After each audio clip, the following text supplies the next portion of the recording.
Welcome back to another Kicking Tables. Today we are delighted to welcome Patrick Fitzgibbon of Opa Games to talk to us about the upcoming Kickstarter for Big Monster. Patrick, welcome to the show. Thank you for having me. Patrick, why don't we start off with learning a little bit about what is Big Monster for anyone who's never played it?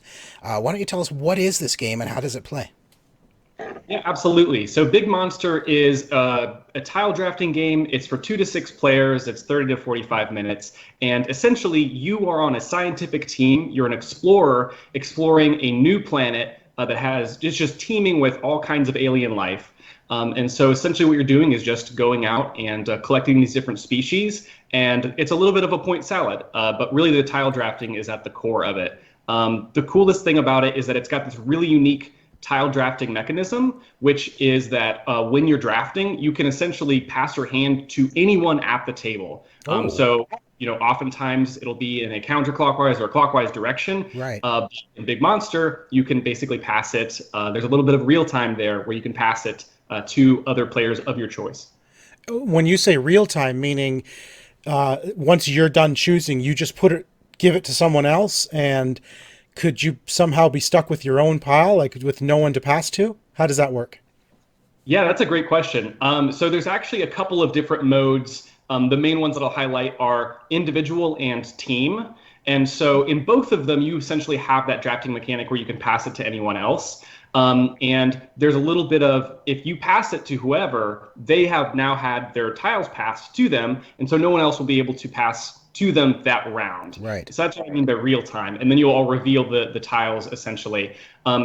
If you are in a situation where everyone else has already kind of passed and you're the last person, the only person you can pass to yourself, you get this angry little dragon token. And if you're stuck with it at the end of the round, then you get a small penalty. So you can take your sweet time if you think that decision's really going to be worth it. But if if everyone's already musical chaired their tiles to someone else, they're going to get that angry dragon token. So drafting, passing to anyone, but you got to be quick in choosing your tile because you don't want to be stuck with your own pile again.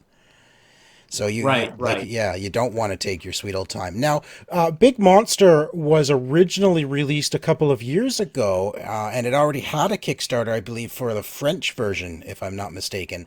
How does Opa Games fit into this, and what is the new Kickstarter all about? Yeah, absolutely. So the original publisher, a French publisher called Explore 8, they were the original designers and publishers, and you are not mistaken, they did launch it on Kickstarter a couple of years back, and its release was limited to the EU, essentially to Europe. So we met them through basically various industry things. They're just a very they're a very sweet pair. They've been wonderful to work with. So essentially what OPA is doing is we are adapting the rulebook so that we can essentially distribute it in the United States and Canada. It will be English only. And on top of that, we are making some other quality of life changes. So we're actually getting a game trays insert for the deluxe edition. So it's a custom insert to hold all those tiles essentially in a really clever manner. I'm actually really excited. We've got some of the models back, and it's just a very satisfying piece. And we've also updated some of the art on the planet board and on the Explorer tiles. Just some more models of explorers and some slight variations on the planet board. But the main gameplay is really what we fell in love with, so that's what we maintained. Were there any of the rules that sort of changed in the translation, going from French to English? Was there any big changes to the rules, or I guess with the different versions that you're putting out? Yeah, that's a good question. I don't think we're adapting any of the rules because really the rule set, all of the modes I think are very solid. The team and the individual and the drafting mechanic and the balancing of the individual tiles and like the point salad scoring system of it, all really there isn't really much to improve upon, to be quite honest with you. And we really fell in love with that part. The main differences will be we're definitely going to change the rule book so that it is English primary. We'll probably clean up a couple of things and then revamping the art and the game trays insert. But all of the gameplay, honestly, I can't think of anything I would want to change. So it's staying. Okay. So the you mentioned before that the two modes that you have available, the individual and the team mode, does it have a big feeling of difference when you're playing individual versus team? Yeah, so I can kind of highlight some of the differences. So individual is kind of what you would imagine in a typical competitive game. So you can still pass, you can still draft your hand of tiles to anyone at the table, but it's kind of everyone is trying to score the most points in a typical competitive game. The teams mode is interesting for a couple of reasons.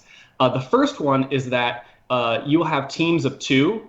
So you can have two teams of two or three teams of two. And the lowest scoring player of the pair is the one that scores for that team. Okay. So that's the first thing that's kind of, you don't want one person to just rocket ahead because the weakest link is the one who's actually going to score your team. So it really kind of forces you guys to work together. Balance. Exactly. Yeah. And a fun way that plays into the drafting mechanic is because when you can pass to anyone at the table, if you've got a hand that you realize, I'm like, oh, you need ice monsters. I've got a hand of really juicy ice monsters. I'm definitely going to pass to my teammate.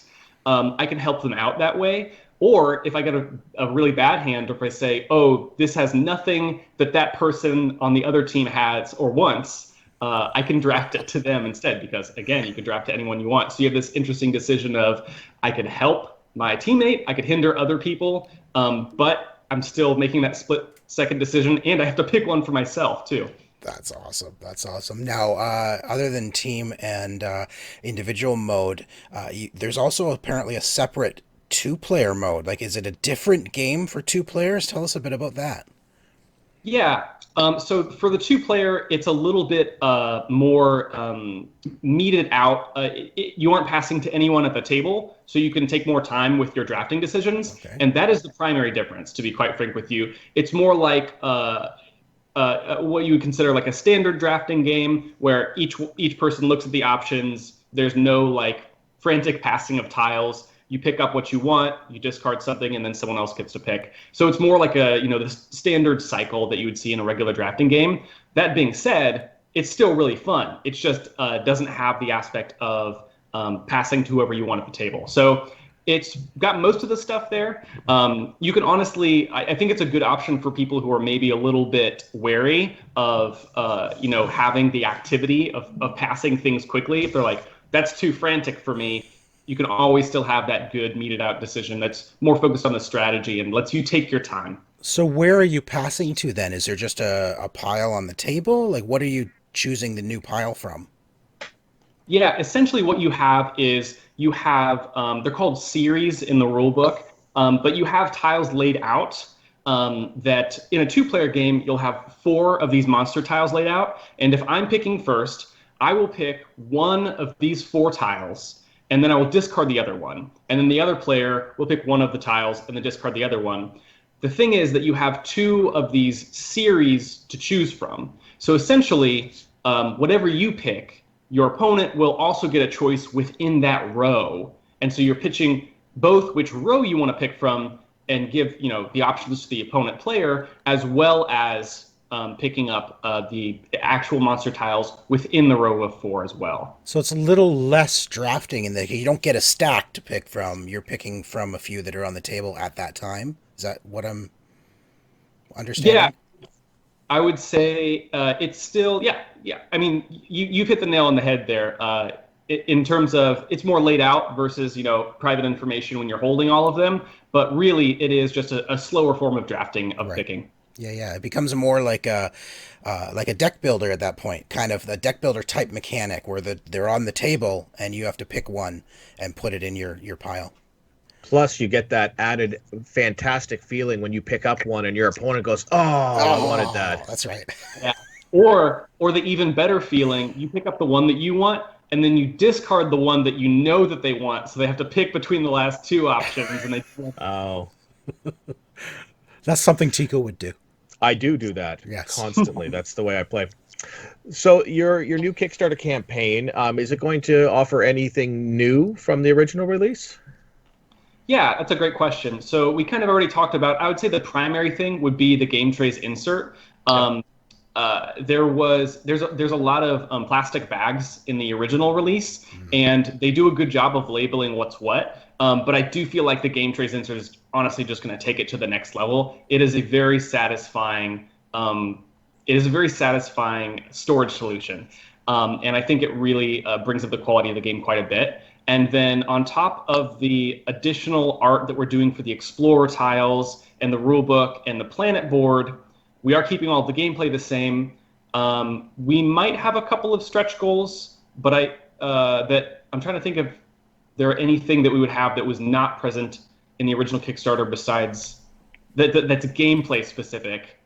And I don't think we have anything gameplay specific. So the gameplay is largely staying the same. Well, I do have to commend you on the game tray because honestly, it's gotten to the point with a lot of games that the first thing you notice when you open a game is how well it's packed. And if it's packed really well and you can see, oh, this goes here and this goes here, you're like, that it makes the quality of the game itself go above and beyond because everyone just wants a place. Everything needs to have a place.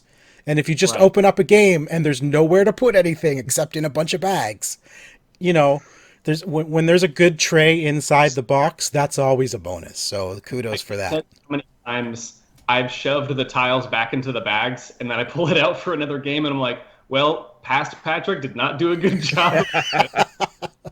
That's right. So you mentioned the stretch goals. Are the stretch goals going to be similar to the stretch goals from the previous campaign, or did you guys come up with some new stuff?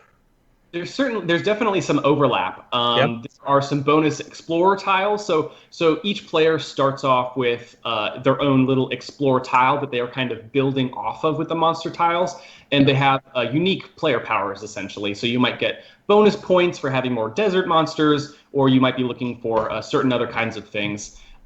There are some bonus explorer tiles that we're definitely going to include in the stretch goals. There are some bonus monsters that we're going to include in the stretch goals. Nice.